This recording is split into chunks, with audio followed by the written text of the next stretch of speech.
Hi guys, and welcome to my Let's Play of Pillars of Eternity. In the last episode we arrived in Defiance Bay, the largest city so far it appears. Sure. And now we're in the tavern, the Goose and Fox.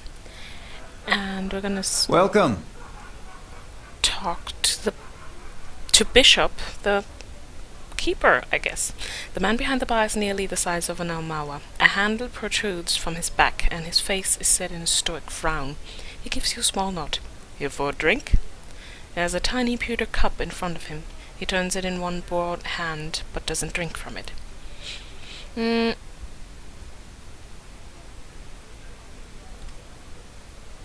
This is a lively place. It was founded in the early days of Durwood and independence by a travelling scholar named Errol of Levy. He wanted a place where kith of all backgrounds could gather and hash out the issues facing their new country. Seems reasonable. He rests his elbows on the polished wood of the bar. It didn't take long for the place to fill up. Brackenbury aristocrats argued with dock workers from the gift, while soldiers wrangled with politicians. Durwoodens have never been known to turn down an argument. He takes a sip from the tiny cup. Tiny cup.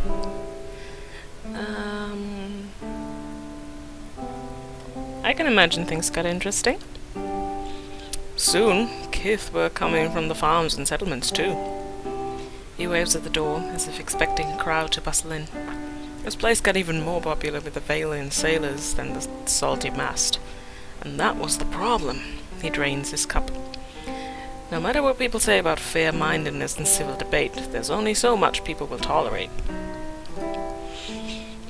Errol found himself on the wrong side of an argument with the wrong Thane. And when he disappeared a few days later, some said it was the work of that Thane. He shrugs, spreading his hands over the bar as he surveys the room. But Errol knew which way the wind was blowing. If you ask me, he skipped town. Hid out somewhere, hoping for rational minds to prevail in Defiance Bay. Some say he's still hiding, but that was just me adding stuff, sorry. He cracks a wry grin. If only he could see it now. Tell me about yourself. Name's Bishop. Used to be a scholar of Barath. Now I run the Goose and Fox and keep the regulars in line. He shifts, and you see a war hammer strapped to his back. What more is there to tell? How'd you go from religion to taverns? The journey isn't as long as you think. Started with Hollowborn, and with this. He takes a black bottle from under the bar and fills the pewter cup. It was my sister's son.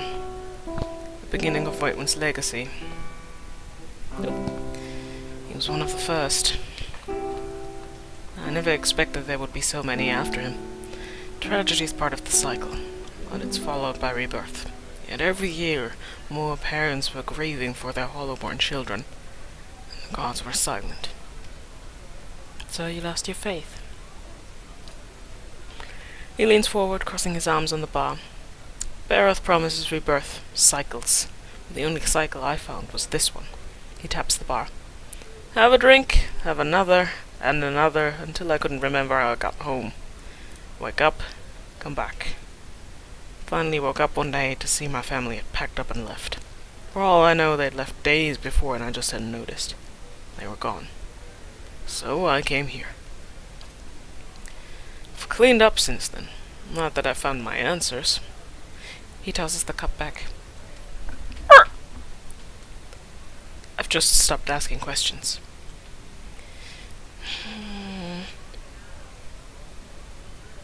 Could I get a room, please? I'll show you what I've got.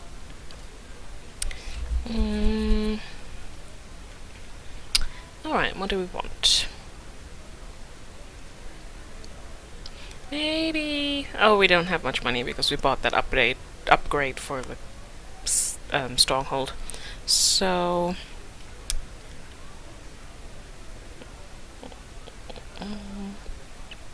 mechanics... Ooh, ranged accuracy. I like it.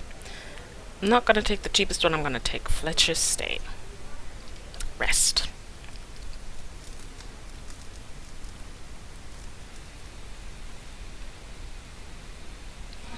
And now we're all rested and happy, and we can Talk to Adair because he has a little speech bubble. Hey.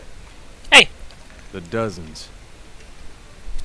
Pretty sure you won't find one among them who stood within 100 miles of that bridge when the Godhammer went off. Too bad, too. Then there'd be less of them. Why do they call themselves the Dozens? Was 12 Durwoodens stood outside Halgate Citadel waiting for Waitman to cross the bridge there. They had to hold him there long enough for the Godhammer to detonate, so that's what they did. The Godhammer? I ask about the Godhammer every time I get the opportunity because I think it's fascinating. That's what they call the bomb they blew up Waitman with. Don't know much about it other than that. Anything kills a living god, guess you gotta name it. What do you have against the Dozens? Nothing serious. Nothing I don't have against a lot of folks anyway. The Dozens, they like to take things into their own hands. Gets ugly sometimes. We don't have them in Gilded Vale, but they'd be right at home there. They picked that name so they could do what they wanted and feel like it was right. Nothing to do with honor or sacrifice. They like to invoke Magran too, and they especially want to feel right. Somehow, I don't think she'd be too impressed with that law. I'm sure she'd like to set him on fire anytime they use her name, but the gods probably got rules against that kind of thing. Too bad. Wouldn't mind seeing something like that. Proof that the gods are just. Well, I wouldn't give for a little of that. Let's continue on. Good idea. So, I'm going to snoop around the tavern a bit because there seem to be a lot of people with names, so there's lots of soul stories. I'm going to start with this guy. Irishti Tungsten. Reach out for the soul. You see a fire burning slowly on the side of a winding road, unmanned. There seems to be no fuel, no wood or oil for it to consume, no hay or twigs. Despite this, it roars, crackles, wails in the wind. It takes you a moment, but you begin to notice a figure in the flames. Its shaking hands cradle a young face, molten red tears marring skin the color of coal. The boy cowers, flame coating him as he holds his knees to his chest. In the distance, a man approaches, faceless. He extends a hand to the frightened child, who considers it warily before taking it. The flames die down, leaving his limbs and settling on his head like obedient pets. All tears dried, they walk together, fire and death, hand in hand. Fire and death? Good stuff. Mikeros Solamantine. Looks like a monk or a priest. You see a wizard playing illusions in a town square, fingers plucking colour and sound from the air and weaving scenes of beauty and fright. A crowd of onlookers gasps and cheers, enthralled with the display. All but one boy, standing off to the side, mouth agape.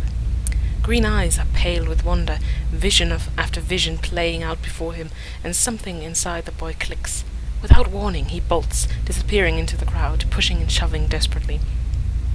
The mage finishes his show soon after, a giant silver dragon descending through the crowd and 1,000 stars exploding into nothingness. Collecting coins, he walks around the clapping crowd, bowing and nodding at each as he passes, until a small sack has dropped into his hands. The boy stands for a moment before him, small and still, and begs the wizard to apprentice him. He glances at the hefty bag, weighing it, and the boy, carefully. Finally he nods and flicks gently at the bag, which disappears. The boy grins. "How do you do that?" he asks, but the illusionist merely winks.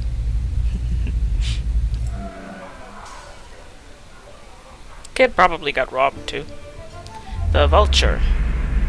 The vulture was swaying quite a lot. I think he is very drunk. You see a hand curled and bruised, staked to the floor with a bent metal spike. Blood covers the floor and drips from the furnishings and walls. This man looks up from the body he's crouched over to survey the carnage he caused to the family in whose house he now skulks. 4 bodies total. A woman, 2 young men, and a girl lie blindfolded on the ground. Their legs are bound and both hands are attached to the floor with spikes. He has lifted the woman's blindfold and is currently doing something to her eyes. He pulls back a small blade and covers the eyes again, gently patting the blindfold. He stands and looks around, seemingly satisfied with his handiwork. Suddenly, his breath quickens, hearing someone approach the door to the room. He bounces in place, excitement almost overwhelming him, then rushes to the back of the room, concealing himself in the shadows. From his vantage, he sees the bodies are perfectly arranged, each one facing the door, welcoming the man of the house back, arms outstretched as if in embrace. The door opens as he slowly pulls another spike from his belt, the tip of his tongue playing across his teeth in anticipation. We got ourselves a serial killer. Okay, that was grim. Sure.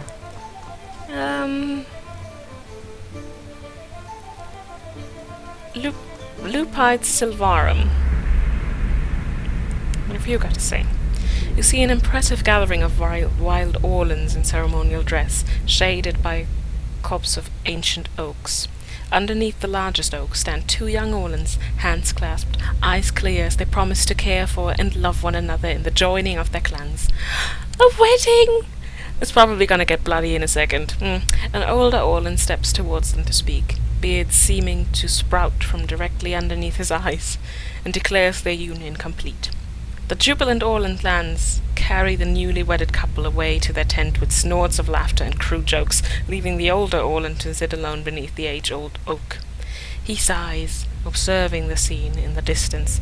He whispers a quiet benediction, glad for their gladness, and melts into the trees without another word. He has seen enough happiness for one day. Oh, it didn't turn bloody. Didn't turn red wedding or anything. Good.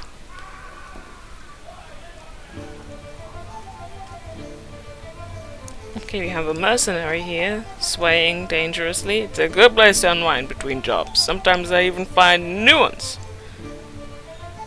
We have a lady with a name who's talking about a miserable bastard. A woman sits by herself, spinning something on the table in front of her and watching it with furious intensity. It's about the size of a coin, and it wobbles over a crack in the wood with a metallic rattle.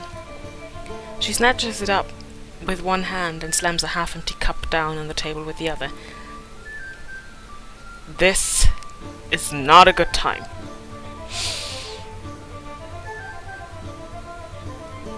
You look like you could use another drink. I'll get there. She takes a long drink from her glass, just trying to calm down. I'm trying to talk myself out of something foolish. Something foolish? She says nothing for a few moments, as if hoping you'll leave. At last, Kenra looks up at you, and lamplight falls across her face. A purpling bruise is blossoming along her cheekbone. Whoa-oh! A wife-beater is gonna get his pay!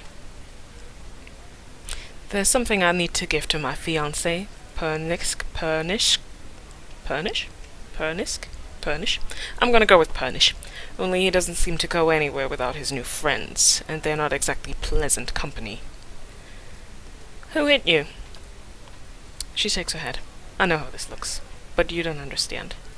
It's not like Pernish. It's these new friends of his.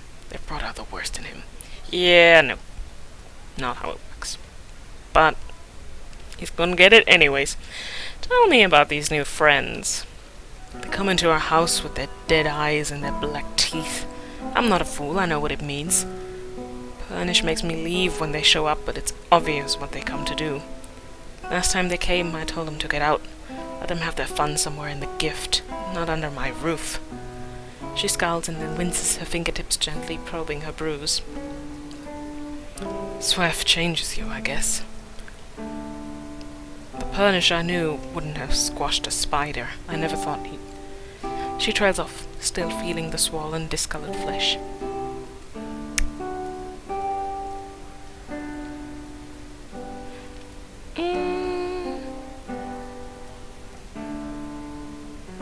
Ooh, I'm gonna use one of my answers where I have enough attributes to ask them, so what am I gonna go with? Intellect survival. But Swift makes people calm and listless. It shouldn't make them violent. Ken shrugs. I don't really know. Seemed better than believing he's always been this way. Maybe I could have a little one-on-one with him. Her hand rests on the table and she clenches it into a white-knuckled fist. There's nothing more to say to him. We're finished. I just want to give this back to him and have a clean break. She opens her hand and a ring glides onto the table. Oh, it was his grandmother's. Even after this, I don't have the heart to sell it off. But if I go back there myself, I know what'll happen. I lose my temper, and I'll probably wind up with another one of these. She points to her bruise. I don't normally hand this off to a stranger, but people say you've got a good heart. If you give this back to him, he'll know we're done. People say I've got a good heart? People been talking about me? I just arrived! How do people already talk about me? I'll take this ring to punish then. She looks at you and nods. Oh, this is just north of here. Just, please don't hurt him. As furious as I am, I don't want that on my conscience. It depends. If he shows remorse for beating his wife, he might live. A dwarf and an Orlan debate philosophy on the other side of the curtain. Oh my god, they have little booths! That's so cool! An actor and a merchant. As actors here, you've come to talk with some sense into this fellow, I hope. Hate to say it, but the legacy's been good for business. What?! Brad Forrest. A soul! I found another soul. Reach out for the soul. It's a long soul. Oh my god. Okay. You see a mud-soaked clearing, rain falling to the ground in large drops. This man is lying on his back in the muck, his hands holding open the maw of an enormous stelgar that stands over him, its front paws on his chest. The heavy rain falls over them, playing counterpoint to the grunts made by the opponents. That stelgar litter the ground around them, and the man's body shows signs of a difficult battle. His clothing is torn, hanging in scraps in some places. Bites and scratches over his arms and legs. A huge gash cuts across his forehead, blood and water mixing as they run down his face and drip into the mud. It takes all the man's effort to keep the beast's jaws from clamping down. The man looks around wildly until his gaze finally lands on a large axe lying barely within arm's reach behind his head, the rain slowly covering it with grime and muddy water. He looks at the stelgar and then back at his axe, grim determination on his face. His arms are shaking, and it seems he will not be able to hold the beast back for much longer. He takes a deep breath and wraps his right hand around the stelgar's bottom jaw, then lets go with the left hand, freeing the top of its head. The stelgar's mouth snaps shut on his right hand as his left shoots out above his head and grabs the handle of his axe. The stelgar grinds its teeth and pulls back, trying to free itself from his grip, blood dripping from its mouth onto his face. With a grunt that quickly becomes a bellow of pain, the man pulls his right hand down, bringing the beast's head closer to him, swinging the axe around as he does. The blade of the weapon pierces the stelgar's neck, and it yelps, its mouth popping open as it tries to step backwards off of the man. Before his mangled hand can lose its grip, the man pulls and twists as hard as he can, trying to get the beast on the ground, using the stelgar's resistance to pull himself into a sitting position. He brings the axe down on its neck again, and one final time as its head and his hand simultaneously come free. The head flies from his grip as he thrusts his hand behind his back to brace himself as he falls. As his hand hits the ground and his full weight lands on it, a second bellow of pain erupts from his mouth. Breathing heavily, he brings his now mangled hand up to assess the damage. The little finger is gone, lost somewhere in the mud. 2 fingers next to it are twisted, broken and torn, barely attached to his hand by small bits of flesh. He sighs, grabbing both dangling fingers with his left hand. He grits his teeth and pulls. Oh! Ooh! Ah! Ah! Ow! Oh my god, just reading that hurt! Ah! But at least he wasn't eaten. I really kinda do want to fight a stelgar at some point in time because they sound vicious. Ooh. Ooh, I got chills down my arm. Ooh. Creepy. I'm sorry, Bishop. Oh no, I need to do that in sneaky sneak mode. Easy does it. Easy does it. It's just sugar. I'm not gonna steal your sugar. Consider it done. I might steal whatever is in that There. very What secure did I tell you? chest. It is a ring. The bartender's ring.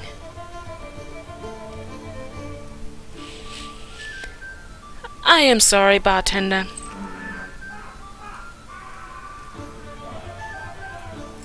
Can I just reappear now? Swoosh? Is this like in Skyrim, where when I get out of the door now, there's gonna be police arresting me? These are just random people, aren't they? Yeah, boring. Someone is having a great time here. Laughing and drinking. Oh, you got a name. Oh, that is fascinating. What's that? It's a Stelge! The Stelge's pelt is thick with dust and moss. The plaque below the beast reads Maiden Falls 2682. Oh my god. I'm gonna zoom in. Show me the thing. No, go away. Go away, text. It looks like a werewolf or something. Or a lion. Where lion? Sorry, Roy. You see a half-consumed ale slush its way across the distance to his mouth, spilling across the stains of food long past. Glazed eyes glance at the brawl across the room, gaining fervor as the fight extends through the room. Another ale, he murmurs to the bartender. He murmurs, another ale, downing his drink and turning towards the wall. He pulls a picture from his pocket, a painting of a young child, all brown hair and green eyes, and holds it above a candle. It does not burn. Ales later, he begins to sing.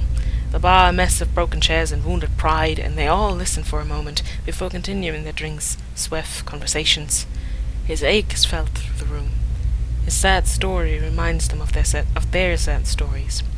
When he finishes singing, a silence hangs in the air, palpable among the smoke and the sweat and the yeasty smell of beer-infused exhalation.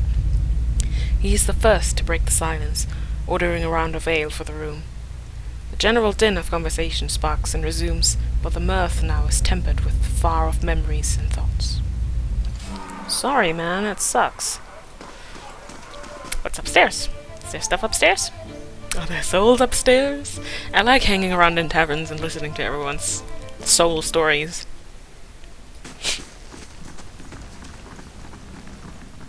Whoop! Yep, there are! No. Dayton is busy filling a spur of a small round bullet. A burly Amara raises a hand in greeting. Why do you have names but don't want to soul me? Ilfa!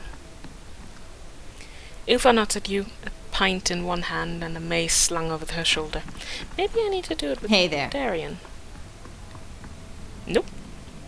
I mentioned for some target practice. Yeah, don't practice with me, buddy. The Orlan woman nods at you, a cup of wine in hand and a scepter across her lap. How do you do? An Orlan man relaxes with his feet propped on the table. Patches of dark brown skin peek out from under a full mane of blue-green hair. He and the Orlan woman with him exchange laughs and comments with the trio at the nearby table, and he spins a dagger in his hand. Okay, the trio at the nearby table is, these guys, I guess. These guys over here. His hazel eyes watch you. You look like you've seen a night or two in the wilds. Joining us for a drink? Who are all of you? The name's Two-Tone Weaksel. Weaksel. The lady next to me is Key. We've had our fun with the expeditions, but we were hoping to enjoy a little peace and quiet. For the next few weeks, anyways. Oh, that must have been some expeditions. A man at the next table nods at you. I'm Dreadshot Deedon. This is Hurdy and Ilfa. We were part of separate expedition teams, but we both suffered losses and decided to band together. He ticks several items off his fingers. Beasts, barbarians, bewicks. It's a dangerous time to be an adventurer, but a prosperous one too. I like these guys. At the next table, Dayton raises his glass. And here's to many more prosperous journeys. Is there something else you wanted? No. No, I'm good. Just a chat. Sure. That's the rooms, isn't it? Yes, that's just the rooms. There is a little chest in the room, and it's... Oh no, there's people. Hello. Dash Oki. You see a grin slide across the face of a man and onto the face of a woman, younger still than he. She moves closer in the tallow light, sure and slow, tasting the anticipation on his tongue, the desire on hers. I'm about to read smut, aren't I? Okay. The candle gutters, sending yellow-brown light sneaking across his multifaceted eyes. She sits back, now all too aware of his luminescent horns and dust-stamped blue skin. His otherness leaves her breathless, but from fascination or horror you cannot tell. He reaches across a hand, trailing the line of her jaw, sibilant whispers snaking through the air, tempting, cajoling. Cajoling? So many interesting words in here. Something in her breaks and his grin slides back as he extends his tongue to lick the curve of her throat, pausing a hair's breadth from her flesh. The thing we spoke of, your husband. I shouldn't. He'd be ruined. A faint protest. The man wags his forefinger at her, tsk-ing playfully. How do you say that? I write it myself in books, but like... tsk-ing. Oh well, tsk-ing playfully, tracing a line with a finger down the length of her torso, causing her to writhe. He stops just short. She gasps. No fair, that's cheating, she pouts, childlike. Not if we make the rules. The man winks and he resumes his stroke. Ooh! They're getting busy! Bur Acharya. You see a firm hand scribbling notes from an ancient, surprisingly sturdy-looking tome, script precise, picture small but clear. The monk runs his fingers across the paper lightly, page after page, searching for something. The script is ancient, almost illegible, but he preserves, scrawling stacks and sheaves of notes, transcribing the book into something more comprehensible. Suddenly he starts scribbling hastily, eyes wild, pen a blur across the newly ink-splattered page. With a start, he pushes out from the desk and closes the tome, sending waves of dust to coast about the room, and grins widely. He hurries to the exit, notes piled under his arms, and a new adventure on his mind. Okay. Lexanium McCreek. Sounds like a disease. Lexanium McCreek. You see a man praying soundlessly on the ground, lips moving to some ancient and unknowable hymn. Lying in his hands, his sword sputters into blinding white light, banishing the darkness around him instantly to lurk in corners and shelves. He opens his eyes slowly, continuing his silent prayer as he adjusts to the new light, his face tight with concentration. He stands and begins to move deliberately towards an enormous iron door, strange symbols inscribed upon its rusted surface. His prayer gets louder, gains substance as he gets closer. Blue eyes burn his fervor as the glowing tip of the sword touches the center of the door and slides through it. White light spreads across the surface, symbols flaring into life as the paladin chants. A gentle tone sounds, ringing through the ancient structure, and the door begins to open. The symbols have disappeared, along with the rust, and the paladin steps through into places unknown, bearing a light he is only now beginning to understand. Sometimes they make sense, sometimes they do not. I see where you're going with that. Is there a point to sneaking if there's people in here? Probably not. There might be a point because none of them are looking, but I need to be invisible first. So let's become invisible. Let's see if this works. I have no idea if this works. I might need to save. I don't want to get in trouble. Quick save.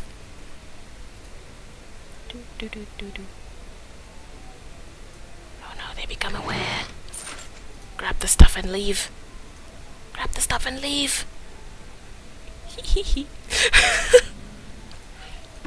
And that's how it's done. I hope. That was quite some interesting stuff. What was all that?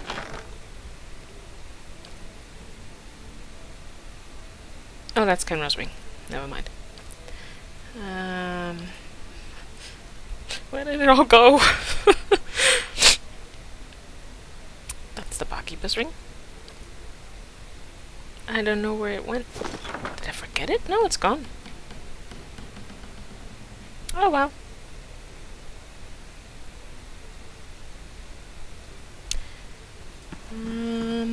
What's in here? Nothing. The pages of these old books are crisp and fragrant with the salt of a sea breeze. The most unfortunate tale of Favia and Bernard, a valiant tragedy, very long. I am not going to read it. Not now. Later. Okay. Now, since there were people in that room down there, there might be people in here. People. Souls. Ishana Glynn. You see a group of people standing on a clear patch of earth, surrounded by several motionless bodies. On the ground in the middle of a group is a small figure, curled up to protect itself from the kicking feet of the people standing around it. This woman is there, apart from the group, holding an enormous sword. She leans on it, using it almost like a crutch, hunched over and breathing heavily. She stares at the people and grunts, pulling herself upright and lifting the sword from the ground. She draws in a large breath, leans into a run, and quickly closes the distance between herself and the group. A blood-chilling howl suddenly explodes from her. The mob freezes mid-kick and stares at the terrifying bull of a woman now charging it. She jumps at the last second, bending slightly, turning herself into a projectile, flying into the middle of the people assaulting the figure on the ground. Everyone tumbles as she flies into them. She hits the ground beyond them, rolling, leaping back up, and turns to face them. She plants both her feet and lifts her sword, surveying the field. Suddenly she spins on her heel, swinging her sword with savage grace, cutting down the nearest of the assailants. Letting herself get pulled into the momentum of the spin, she brings her sword around, blade sideways, into the head of a would-be opponent. The bottom of the hilt shatters his temple, and he crumbles to the ground at her feet. She looks up, rage-filled eyes daring the remaining two men to approach. After a quick sideways glance at each other, they turn heel and run. One briefly looks back over his shoulder, ensuring she isn't following him. She slowly lets out the breath she had been holding and walks over to help the figure still huddled on the ground. Hell yeah, Ishana, I like you. Harrod Raoul. You see a man standing on a dock. Sailors, soldiers, and prostitutes swarm around him, but he's watching the ships disappearing over the horizon.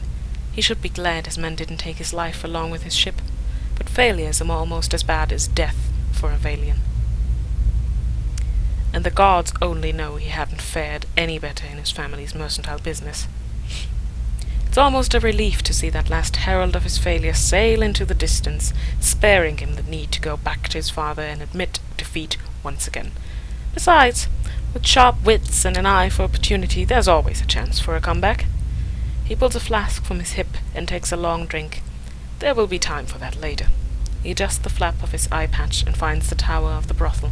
He plots a new course for the evening, a grin on his face.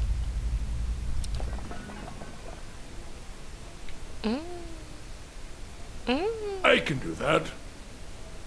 No, you can't. I see where you're going with that. You can do that. There. What did I tell you? Now we need to do the sneaky sneaky. Let's see if I can do this again.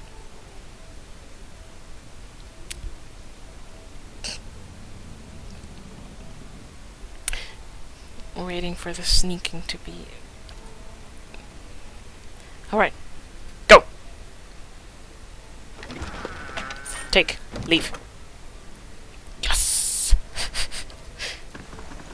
I have no idea if this is the right thing to do, but it's probably not. Go back in there. Oop. Oh no, you're still fast. Old Valian, Southern Coast, circa 2670 AI. Hey there. You're still invisible, that's not the point. Okay. Sure. Oh no, that room. I haven't been in that room. Whee! No! Come on, Darian, Consider you it can do done. this. Take the stuff. It's just some fruit. Okay. Oh, all of you. Alright, I think I have officially exhausted everything that I could get Except the books, too. Bookshelf. Books! Books! What's in the books? Scattered amongst such titles as Flora of the Living Lands, Unity in Disunity, A History of the Deadfire Archipelago, and treatises on the Kulklin people are half a dozen travel journals held together with twine. Okay. That sounds like a bookshelf to my liking. Okay, we've officially exhausted the tavern, so we can now go outside. I don't think there's much that I can do in this episode, because that took quite a while. That took a lot longer than I thought. There was a huge tavern. So many souls, so many people to talk to. But maybe I can find Kendra's husband? That would be something I could do, wouldn't it?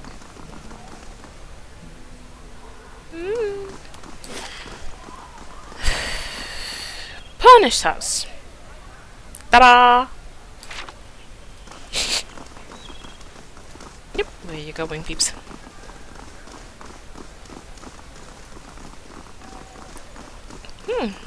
Town crier. That must be that one. Yes. Yay. Let's see.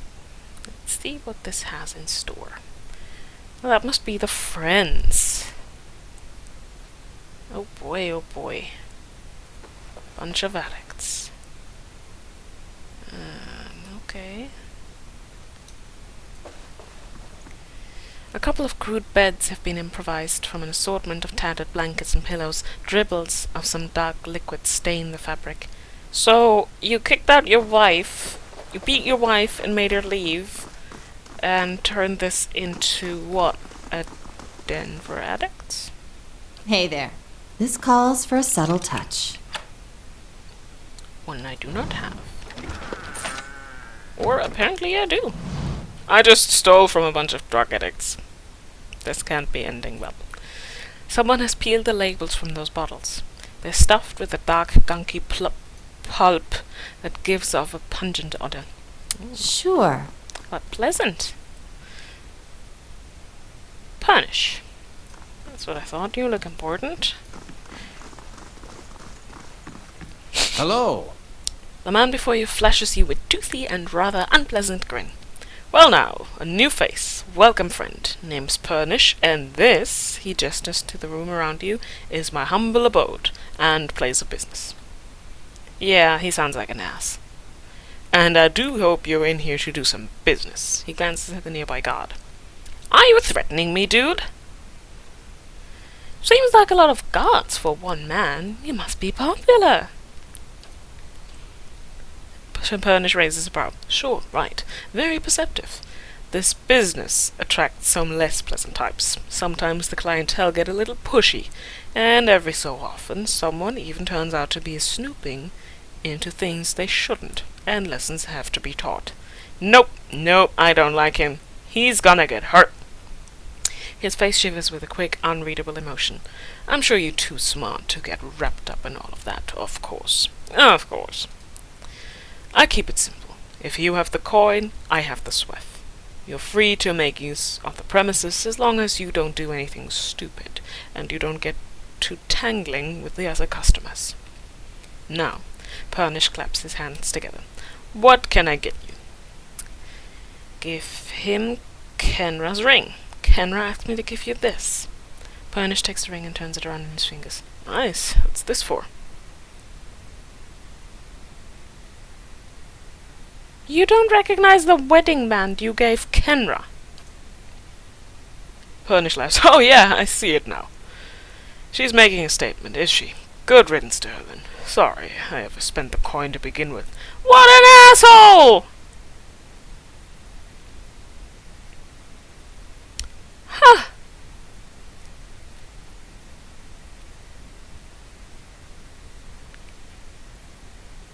I wanna ask all of these. I wanna ask him why he's doing this. I wanna ask him why he forgets that he gave her his grandmother's ring. And I kinda wanna yell at him for hitting her. How dare you hit your fiancé?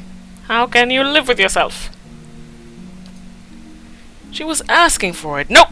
Nope! I'm out of here. He's gonna die. Sort of like you right now. Maybe you ought to quit digging around in affairs that don't concern you. Me, I've got business to get back to. Doors that way. Something's not right here, and I don't plan on leaving until I find out what's going on. I did not save! But I'm still gonna ask. Punish eyes and arrow. Then you won't be leaving at all, friend. I was tired of wearing this face anyhow. Guards to me.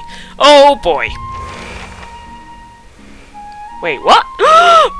Oh my god! Punish is probably long dead. And I'm probably gonna die because that's a lot of guards. But no time like the present. Let's go after him first. Brave does not believe. Stop! Well, that was easy. Nerd staggers back, holding a bloody hand in front of him. I give up. Just leave. And I'll go peacefully, alright? Too late!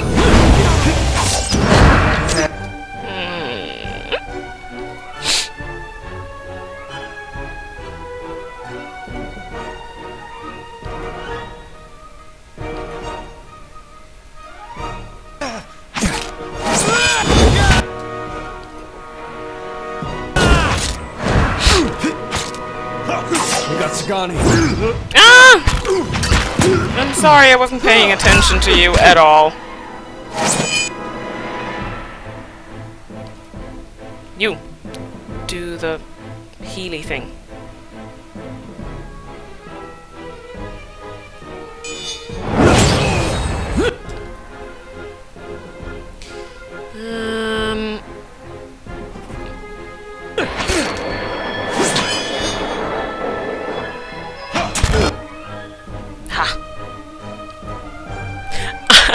Embarrassingly, I only just, like, last video realized, maybe I should equip some potions. So now I've done that, now I could actually save Durance from an early grave. So, yay me!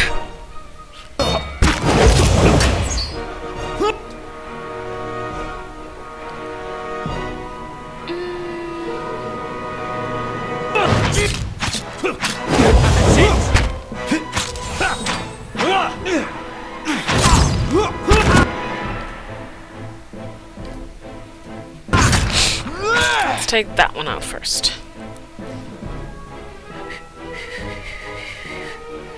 What?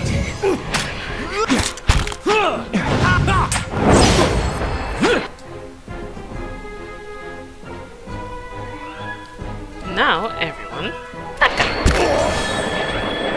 We didn't die! Do the happy dance. Do the happy dance. Well, I have no idea how I'm gonna explain that to poor Kenra. But I'll live. This book of Valiant love sonnets has a dedication on the first page to my beloved Kenra. Holy shit. Sure. Oh, there's more. Safe. Quickity quick.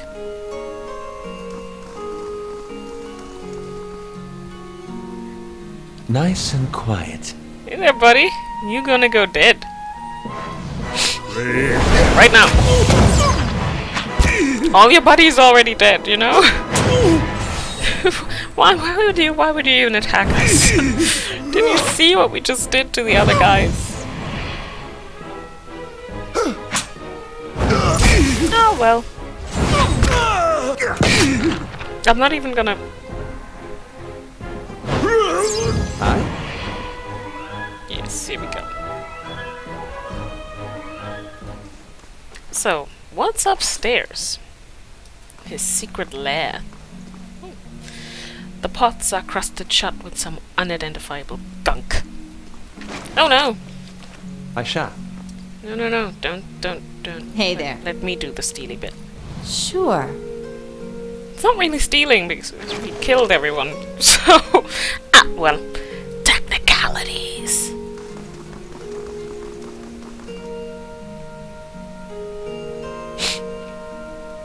Let's see what's upstairs.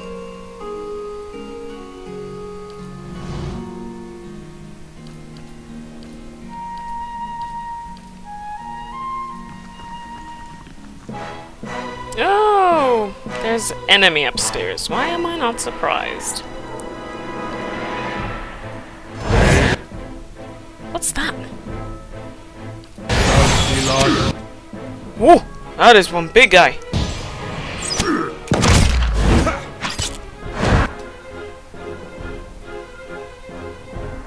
Should have healed.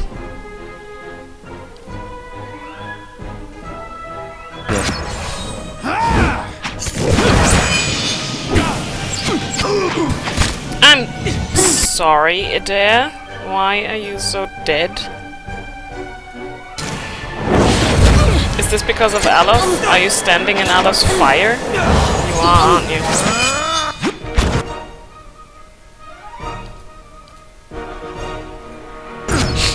Okay, let's take this guy out first. Ah! Oh, I did not equip you with anything. Oh well. Oops. I just killed my tank. I'll give it. Now, okay, everyone, that guy. That guy, meet everyone. Suck me.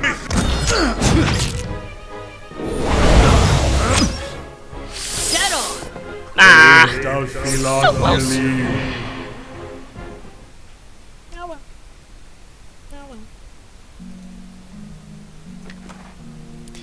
So much stuff. Ooh, rusty bronze key. That's mysterious. Quick save. And it's not allowed in this area. Of course it isn't. Maybe that was all of them?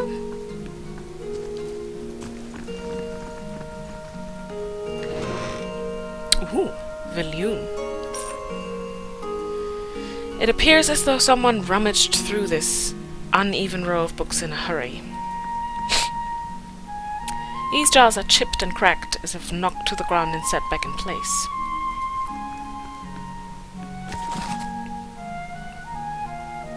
Adiran dialects. Long book, not gonna read it.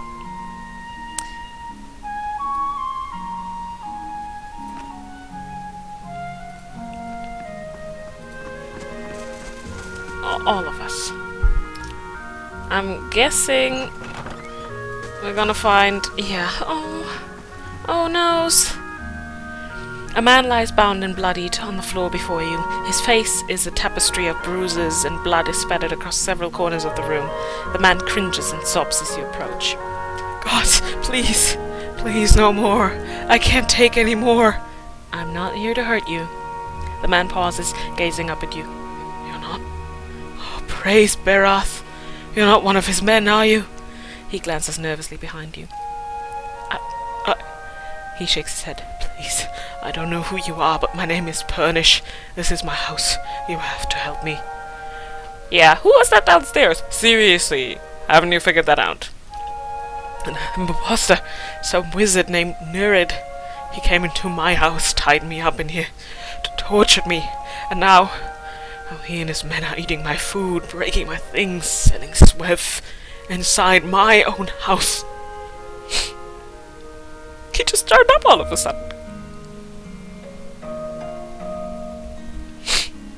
This would be a lot easier if you weren't trying to hide something. Furnish looks away, unable to meet your gaze. I may have hung onto a tiny portion of my supplier's share, but I needed that money. What exactly happened? He sent over the wizard, Nyrid, the man downstairs, to make up the lost copper, I guess, and to hurt me while he was at it. Feels like it's been days. He's already taken care of. Purnish stares at you. I can't believe this nightmare is finally over. He grins weakly, then seems to remember something. You have no idea what you've done for me, but... He looks up at you and away again. I need to find my love, Kenra, only... But whatever Naira put her through, I'm afraid she won't give me a chance to explain.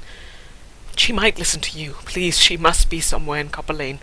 It's the only home she knows. And please don't tell her about the Swift, about what I do. I can make it worth your while. A discount, maybe.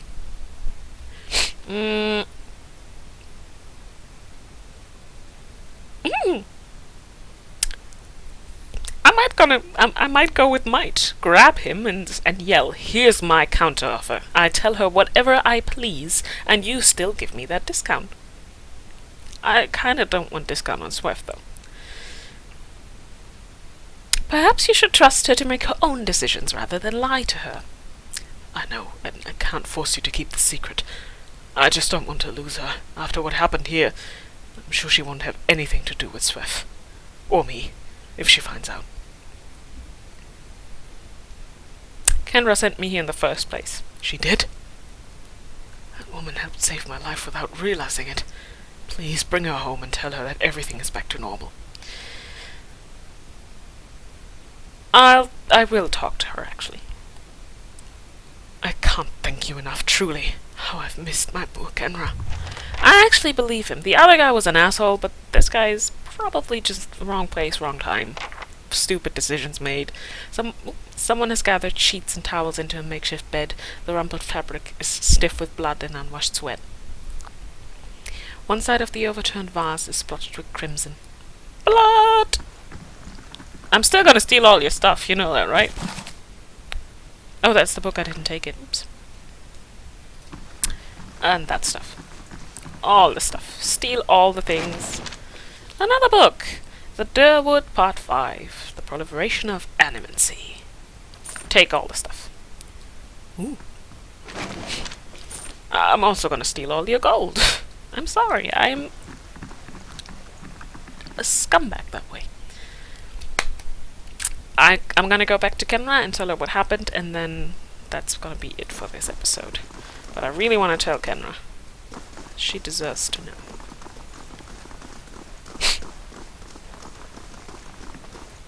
What's this? I want to take all the stuff. Swift! Eh. I'm not gonna use it. I might sell it, though. Or give it to some authority. It's like, there's Swift dealing going on.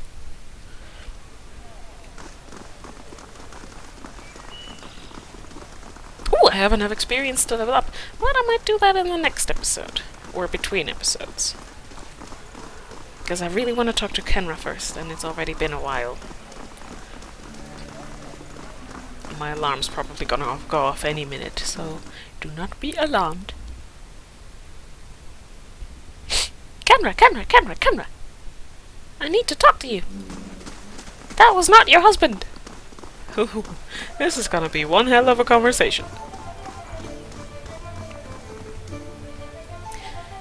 Kenra looks up at you as you approach. What happened with Purnish? Did you give him the ring? Purnish was being impersonated by a powerful wizard. However, the real Purnish also deals Swift.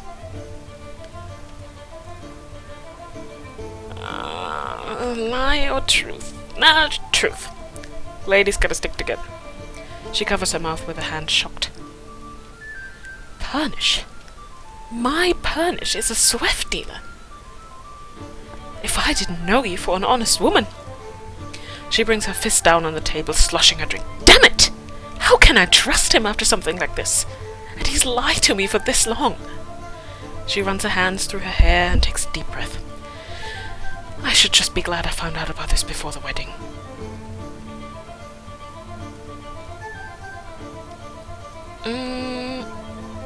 He still loves you. Do you really want to give up on your futures together? Only because I think he would never hurt her. There are other men in Defiance Bay. Plenty of fish in the sea. He needs help and forgiveness. There's my alarm. He still loves you. He needs help and forgiveness. You think I could help him turn around? I hadn't thought of it that way. You do really see the best in everyone. I really don't. I appreciate what you've done for us, and I'm certain Pernish feels the same way. You're always welcome to come see us if you need anything. Oh, and take this.